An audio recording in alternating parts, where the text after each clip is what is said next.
This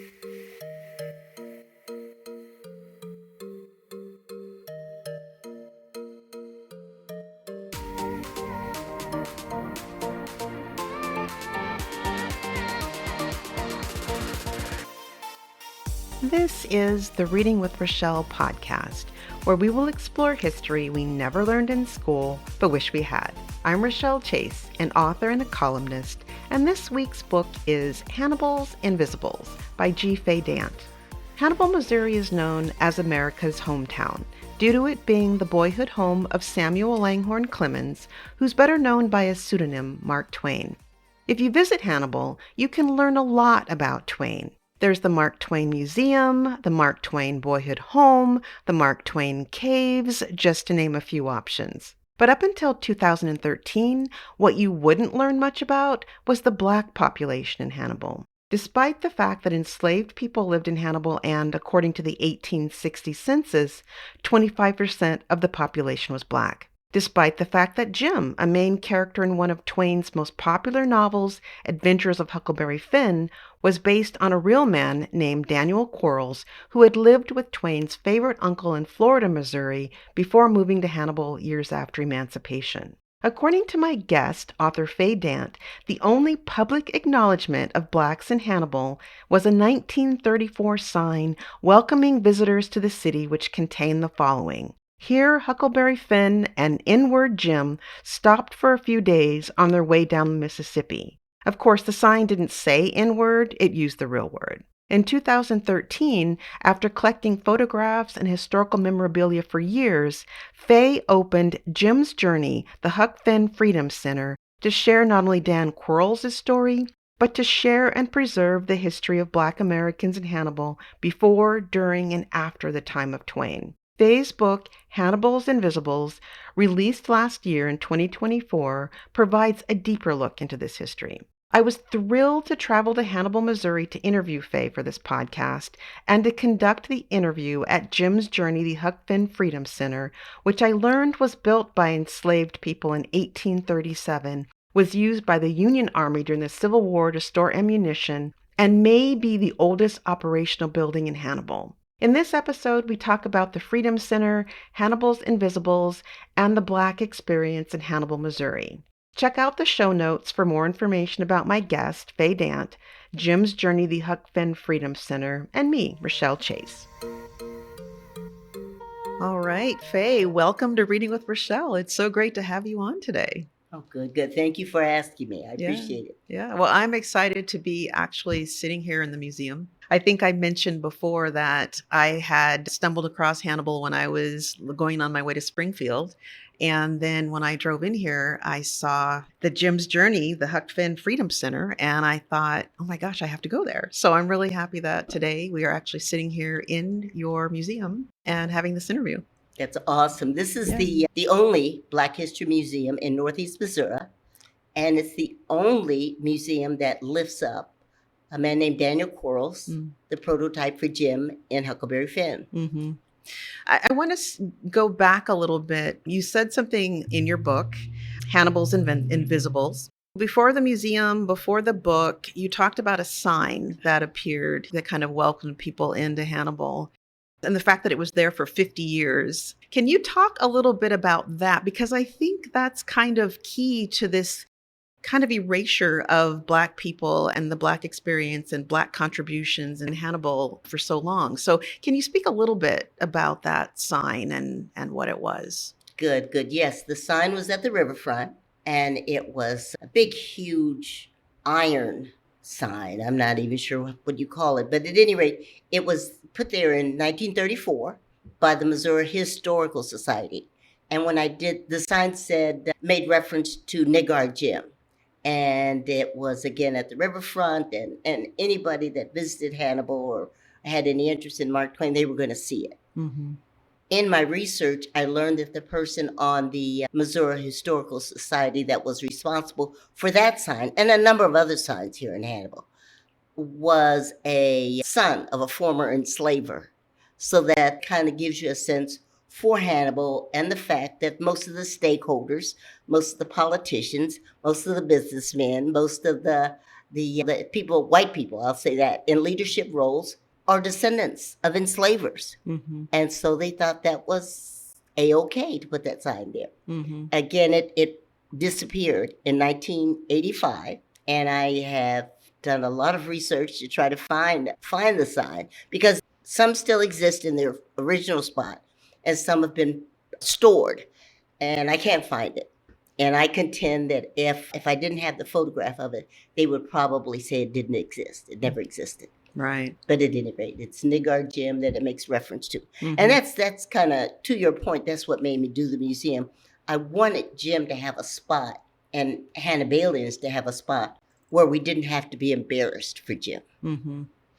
And I think, too, that sign, all it said was, this is something along the lines of, this is the place of Huckleberry Finn and Nigar Jim. Mm-hmm. And that was it. That's the only reference to Black people, or the only reference to Black people in general, was that one sign for a number of years. Right. For those Even years. the Mark Twain Museum, the Mark Twain Foundation, it was years before they uplifted Daniel Quarles or Mm-hmm. Jim. I don't know if they uplift Daniel Quarles yet, but it was years before they really gave Jim a place of, like he is in the book, a man, an honorable man, a father, a husband, a mentor to that little white boy. They didn't necessarily do that at the foundation for many, many years, and I know that. Mm-hmm. The only reference to Black people at the museum, at the foundation, was I'm going to call it a rag on the floor in the kitchen, and it said, "This is the pallet where the slaves slept." But that was pretty much it. Right. And they say that, and in fact, I've just beat them up so much that they now include enslavement as part of the history of Hannibal. Mm-hmm. But for years they didn't, and they said it was because we didn't have the plantation type enslavement. Mm. We just didn't have those kinds of crops. Mm. But there was a lot of leasing in slaves. And in fact, the state of Missouri had more than 115,000 slaves that they emancipated on January the 11th, 1865. Wow. I think you said, I'm kind of jumping here, but you said in your book, I think in 1860, 25% of the population here was Black. And Yes. that would have been Yes. mostly enslaved as Yes, well, right? those were mostly enslaved people. Yeah. And if you weren't, even if you were a free Black, you had to have a pass. You couldn't be in certain places. You had to be sure you could identify your employer. They did not make it easy. Right. Yeah. Okay, so let's go back. So we have the sign. You said that was part of your motivation in terms of setting up this Jim's Journey museum, correct? Correct. So tell me a little bit about that. That was in 2011 is when you started kind of the precursor to this. Correct. The book you referenced is what I call phase 3 of my whole project. Mm. I started with phase 1. It was called the Hannibal History Project, and that was a little temporary exhibit, part of the Hannibal History Museum. So I did that for about a year and a half, and I observed that white people that saw my little Black room with all these Black faces, I'm going to say they wanted to see a reference to Samuel Clemens. Mm. So I had to take some time, and I had to do some research, and I had to come up with a stick, if you will, to add Samuel Clemens to the story, to the Black history of Hannibal. So I could entice those visitors and give them a reason to visit me. Mm-hmm. So that was phase 2, and that was a rollout of Jim's Journey, the Huck Finn Freedom Center. And if you look around, you're going to see a lot of Black history. Mm-hmm. And I describe that as the history that Daniel Quarles' descendants would have lived. Mm. And so most of those donations are from Black people that wanted to see their story told. Mm-hmm. And so they donated a lot. And in fact, I have to rotate some of my exhibits. And I had a student in from Kirksville, Truman State. At any rate, he cataloged all my things, and I have more than 600 pieces that are on display here. Wow. Obviously, you can take your time and look or don't look, enjoy it as you will. Right. So we're sitting right here in phase 2, Jim's Journey, and you purchased this house in 2013. Is that correct? Oh, purchase is an exaggeration. Okay. This belongs to the city. Oh, does it? The city, it's been very generous to me. Uh-huh. They keep the lights on and they cut the grass. Oh, nice. And in fact, they recently gave me a new roof. And this winter, they're supposed to put in a new ceiling. So they pretty much maintained the spot, and they pretty much allow me, and in fact encourage me to do what I want with the space. That's And awesome. I have a number of events here, and it's just worked out very well for me and the city and tourism here in Hannibal. Mm-hmm. Okay. Well, since we are sitting here, can you just talk a little bit about if somebody were in here right now, what are some of the things they would see? And let's start with Jim, giving a little background on who Jim is based off of, which the real person. And because I see right over there, you've got a display about Daniel Quarles. So can you speak a little bit about him and then just kind of share like the types of information? You don't have to, we want people to come visit, so you don't have to give away everything, but share the types of things I can see here. Good. You're going to first, well, I do three things here. Hmm. I talk about Samuel Clemens, the humanitarian. I don't do Tom and Becky. I talk about the people that he wrote about, or that he helped in one way or another. He was he was very generous in terms of ensuring that emancipated Blacks were educated. So you're going to see a lot of those people that he helped and that he wrote about.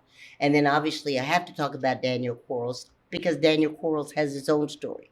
Daniel Quarles was owned by Samuel Clemens' uncle in Florida, Missouri, and his owner was a man named John Quarles. And John had, like all of his possessions, he had taken him first from his home in Virginia, and then they moved to Tennessee, and then they moved to Florida, Missouri. But what I've done here is tell Daniel's story, talk about the emancipated Daniel that lived and died here in Hannibal. I talk about some of his children. One of them, a Civil War soldier. Another of his sons was a man named Harvey Quarles. He ended up in Texas and became part of the first Juneteenth celebration. So I get to share that with people. And then lastly, I talk about Hannibal, and I have to refer to it as the community within, because we were very segregated. We had to have our own neighborhoods. We had to have our own businesses. If we were going to have any kind of dignity in anything that we did, we had to create it ourselves. In fact, one of my prized possessions is a 1927 colored directory. Yeah. And what I especially like about it is that it tells you where people lived and who their neighbors were, what kind of work they did. Well, the wealthiest Black in Hannibal, half a block from the day laborers. So I get to show you that. In that directory, there are 70 cooks, 90 janitors, but there's also doctors, and there's also undertakers, there's also policemen and firefighters, teachers. So we did it all. Entrepreneurs, businessmen, clergymen. So we had to have a community within. And you also, I think this was around 1927. Is that correct? That's the directory. That's the directory. And you said 65% of the Black African Americans here owned homes.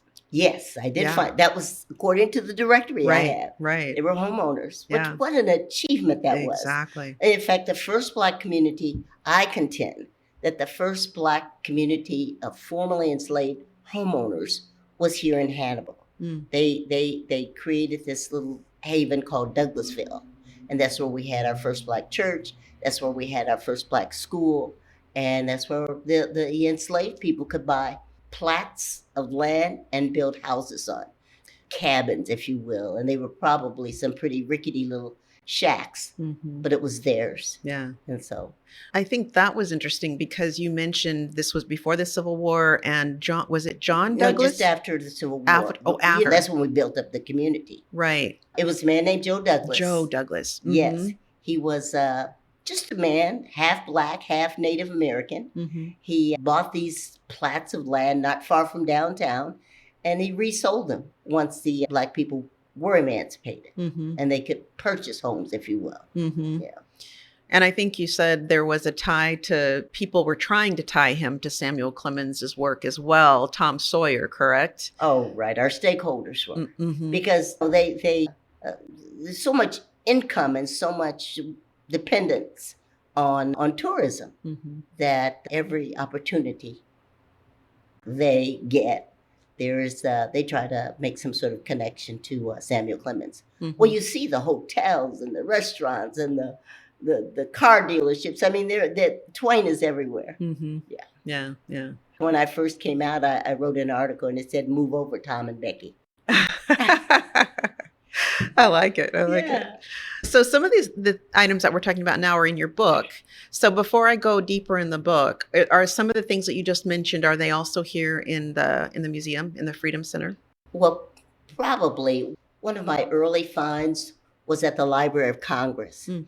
I told you Hannibal implied that because it was gentler, kinder slavery, it didn't even exist. Mm-hmm. It hardly existed. At any rate, the Library of Congress, there's a photograph of two men or boys, and you can see they're very emaciated. They have no shoes. They're dressed in rags. And it was taken on Main Street by a photographer named J.R. Shockley. Mm-hmm. And it amazed me to see that and to see how they were dressed and to know that the slave owner, the enslaver, on January the 11th did not say to those two people, "Here's a pair of boots and an overcoat." Mm-hmm. So that gentler, kinder thing doesn't work very well. Yeah. Another thing we have, I told you, I do a lot of research. I don't do anything that I haven't researched. I try not to display that. One of the things we're very fortunate to have is our city directories. They're digitized. Mm. And I came across 1859 city directory, and they have a list of manufacturers. And the first one is tobacco factories. In it, they identify that they worked from 100 to 125 hands. Those are the slaves that worked at this factory. And they were probably leased and probably hired out by the owner to come work the factory. The interesting thing about those tobacco factories is that the hands were probably kids with the size of hands that can manipulate the product. Right. So it wasn't just adults we're talking about. Obviously, we were talking about children and. Mm-hmm. Yeah, when you mention the kinder, gentler slavery, it's like there's an oxymoron, right? Yeah. It's like, but Hannibal is like 2 hours or so from me. And when you were talking about that sign, I think you mentioned that it was replaced. Before, there was a marker there for where people were auctioned off, where enslaved people were sold and bought. That's through oral Right? history. Now, I'm not sure about that. Yeah. But I do know that Hannibal being a river town, Yeah. obviously there was a lot of slave trading that went on there. Right. There were at least 5 slave traders in residence. We do know that. Mm-hmm. And so there was a lot of buying and selling of enslaved Right. people. And Twain, even Samuel Clemens talks about it in his autobiography, Mm-hmm. how he saw Black people murdered, how he saw Black people in the most desperate looking state, and how he responded to that, and how he felt about that. Mm-hmm. So Yeah. well, it's very interesting. Yeah. So let's go. So you started the Jim's journey, and then how did the book then evolve from that? Well, From this, I should say. Yes. I told you that I had folks donated things. And the interesting thing about donations is that some came from families. One great donation I received was from a man who was tearing down some woman's house that had been auctioned off. And it was his job to tear it down. Well, in that process, he discovered 2 or 3 picture albums. So he donated those to the museum. And because of found objects and things like that people were generous enough to share, that I was able to pull together that story and able to research the photographs that I have in that book. I started out wanting to do a big, huge coffee table book. But of course, the publisher wasn't up for that. But we ended up with a very nice hardcover, and it's over 225 photographs, and I have a caption describing the photograph, and if I have people that I've been able to identify, I try to include when they lived, because I think that's important to the story. Mm-hmm. It gives you a sense for what their experience was here in Hannibal. Mm-hmm. As a matter of fact, I'm trying to do a thing this coming summer for Juneteenth that will talk about the people that stayed. There are generations that have been here in Hannibal the entire time. I want to talk about those people, and I want to uplift those people. I'm what we call a rebounder. I went away and did this and that and came back. But there are people, again, generations that can identify the enslaved people that they came from, and where they lived, and where they started. I had one older woman tell me, my folks started in Douglasville like everybody else. And so I want to uplift those people, and I want to talk about those people and talk about those stories. In fact, my book is interesting in that I have included interviews. And 3 of the women I interviewed were over 90 years old. Yeah. And I love that. Yeah. And very forthcoming in terms of their memories of Hannibal and living here and growing up here. Well, that's what's really interesting about your book. One of the many things is that you do have a lot of interviews with people. You have a lot of stories. And what really comes through is this sense of community, Black people helping each other, a safe space for Black people when they're dealing with all the racism and the Jim Crow and everything outside of these Black communities. That really shines through in your book, this sense of community and this sense of helping each other and uplifting each other. Oh, that was an absolute necessity. It amazed me when I was doing this whole section on fraternal organizations. We had about 15 Masons, the women and the Eastern Stars and UBFs. I mean, all sorts of fraternal organizations, all sorts of clubs. And they weren't for picnics and barbecues. They were there to support one another. They would buy school supplies. They would offer a reference if someone was trying to find a job. They would offer a loan if someone needed monies for one thing or another. So it was a lot of community. I think also I didn't realize there were so many Black areas. That was the other thing when your book, you said some of them were just maybe a block or so. I mean, they weren't really large, but the fact that there were so many, can you talk a little bit about the different Black communities in Hannibal? I don't know how that happened. I just know it did happen. It probably had to do with maybe employment opportunities. Yeah. And that's the only reason I can think of, but there were some. There was the West Side, and that's where most of our teachers and the people that were maybe a little more prosperous, that's where they bought homes and settled. And then there was this place called the Bottoms, and that was in the floodplain. And so almost every year, they had to deal with a flood. And one of my favorite interviews is a woman named Valerie Shaw. And she talks about what it was like to go through that. Because I didn't live there, I didn't realize what it was like. But she did an awesome interview to talk about how her grandmother knew and when the water was going to be at a certain level and when they had to get out and to open the front door and the back door so the water could flow through. And it was just interesting. And I didn't realize it because I didn't live in that part of the town. I grew up on a street called Rock Street. I learned that it was one of the last streets to be blacktopped here in Hannibal. And it was where we had our first projects. I grew up in those projects. It was little 3 units. And it was built for returning veterans. And one of my stepfathers was a vet. And so we were able to move into that space, if you will. Yeah, you have lots of interesting stories. And even talking about the flooding, I hadn't really thought about the mud. You mentioned about the 2 feet of mud and how the community then would come together and help clean up. And yeah, I hadn't really thought about that. And the Red Cross. I mean, you know about FEMA today, but the Red Cross was present and the city plant. I mean, everybody had to get involved in the cleanup. So you're right. I didn't realize that either. Yeah.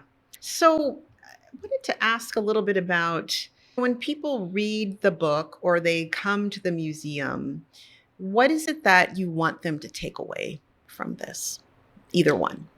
With the book, I want the takeaway to be, while it's titled Hannibal's Invisibles, it's probably pretty typical of any community. It's not an extraordinary story. It's just my story. And it's just, I've just named some people that happen to be here in Hannibal. I think it describes most communities that have a certain number of Black people. And with the museum, I think I want people to take away the fact that not only did we have struggles, enslavement, and hurdles, segregated school system that wasn't financed properly. But we had a lot of achievements. we had a lot of people that found a way. We had all these restaurants and grocery stores and policemen and firemen. I mean, we achieved, and we did, and we made a way. I have some bricks here that someone donated from a farm that they purchased in the outskirts of, and those bricks were created by enslaved people. I mean, you think about the buildings, but they did the bricks, made the bricks that did the building. The building we're in now, this was created by local Black stonemasons. Mm. So it's just some of our achievements. We worked in the factories. We built the infrastructure that the city is now needing to replace. There are a lot of achievements, and that's the takeaway I want people to have. And I contend that I'm one of the few places that after people visit, they thank me for my work. I mean, not that I did it for that, but I think it's pretty amazing that people say thank you for doing this. Yeah. We needed it. So. Yeah.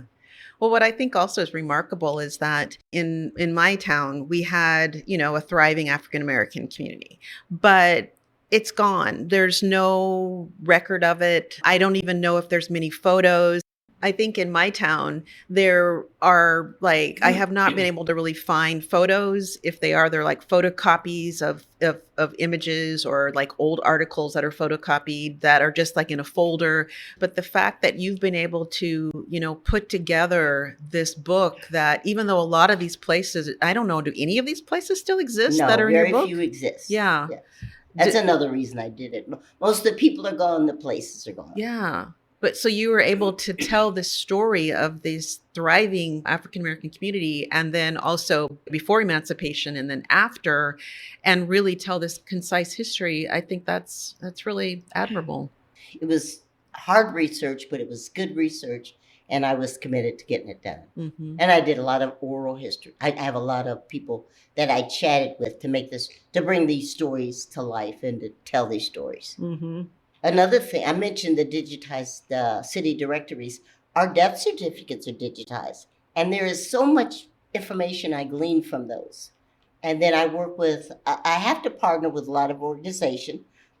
Missouri Historical Society, organizations like that are very supportive and very helpful. I learned the first Black woman to vote in the country voted here in Hannibal. Mm. Can you imagine? Mm-hmm. A woman named Harriet Hampton voted in 1920, August 20th, I believe, a local election. But she is a formerly enslaved woman, had been brought here from Tennessee.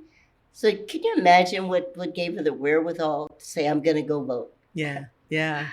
It's a beautiful story. You have a lot of firsts. Do you want to talk about some of these people from Hannibal that have gone on to have more national recognition? You have some firsts in here. I have a whole section here. I call it Hannibal's Notables. Mm. And those are the people that I have to uplift. In doing that, though, I do want to also talk about the ordinary people. Exactly. But at any rate, there are these Hannibal's Notables. One of my favorites is a woman named Arizona Cleaver. Her full name is Arizona Cleaver Stemmons. She was actually one of the founders of the Zetas. Mm. And her roots are Hannibal. She went to our segregated Douglas School. She graduated from the school. She came back and taught at that school. And then she went away to Howard. That's where she founded was one of those 5 women that founded the Zetas. Mm-hmm. So I get to uplift her. The first Black Olympic medal winner was born here in Hannibal. He was a man named George Coleman Pogue. His parents obviously were enslaved, but they had the wherewithal to go to Wisconsin. And he ended up in La Crosse, Wisconsin, going to an integrated school, integrating the University of Wisconsin, being selected for the Olympic team, and yet he has roots here in Hannibal. So I get to talk about him, and there are others. The first Black priest, Father Talton, he actually crossed the river here to reach Illinois, and that's where he was able to experience freedom for the first time. And that's where he lived when he became the first Black priest, and had a church there in Quincy, Illinois, just across the river from less than 20 miles away. Mm-hmm. So I get to talk about all those people. Yeah. But I didn't realize one of the co-founders of the National Association of Colored Women. Yes, Fannie Barrier. Right. She ended up here in Hannibal and spent a couple years here. Mm-hmm. She was from New York, and found the racism here intolerable. So it didn't stay long, but it did give her it did motivate her to want to uplift her people more and to do the work that she did, starting the National Association of Colored Women's Clubs. Yeah. And we actually had an arm of that here in Hannibal, Mm-hmm. and they were about helping children with scholarships and doing some things like that. Mm-hmm. One of my fun signs here is that they were housed in a little building. It just got torn down. But at any rate, it was a church, and then it was their club. This was their meeting place. And they were having hosting a fundraiser. And on the sign, it said fried fish and chitlins. So, I mean, they did what they had to do to raise funds to offer the kids scholarships. So they did a lot of things like that. And that's what we were about, fundraisers and growing the community and helping out the community and doing things like that. Mm-hmm. Yeah.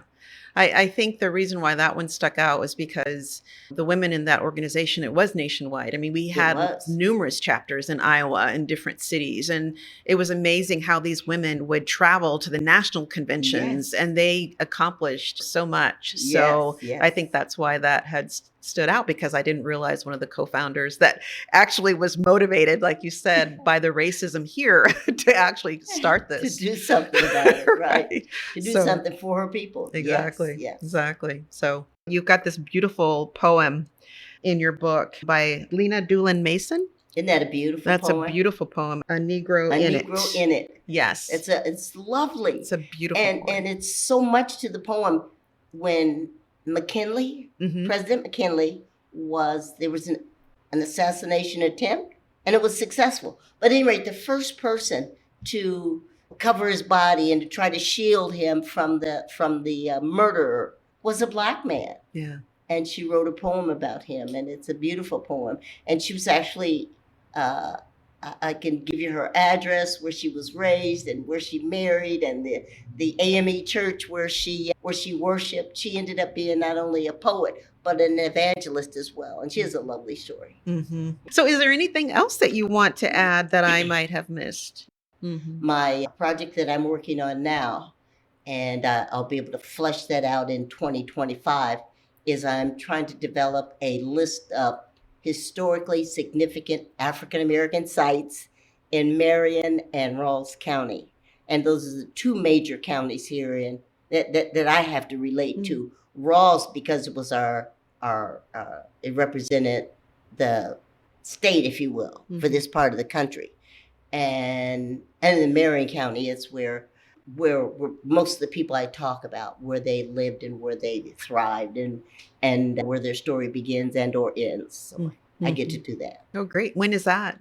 I got a grant to do it. Oh, good. And I have some historic speakers. It's a humanities grant. So I'm going to involve some humanities people, and then I want to develop the sites, and I'll involve the city so I can get the sites identified with a bit of a plaque and do some things like that. Awesome. That's my next project. That's great.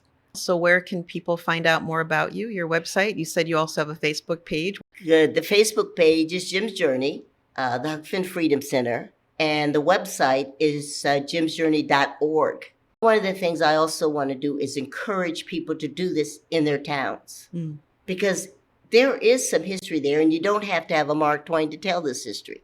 There is some Black history and some people that survived racism, survived Jim Crow, and have a story to tell. So I encourage people to tell that story, and check out the website. You'll see how I did it, and what I did, and who I recruited, and who helped me to do this.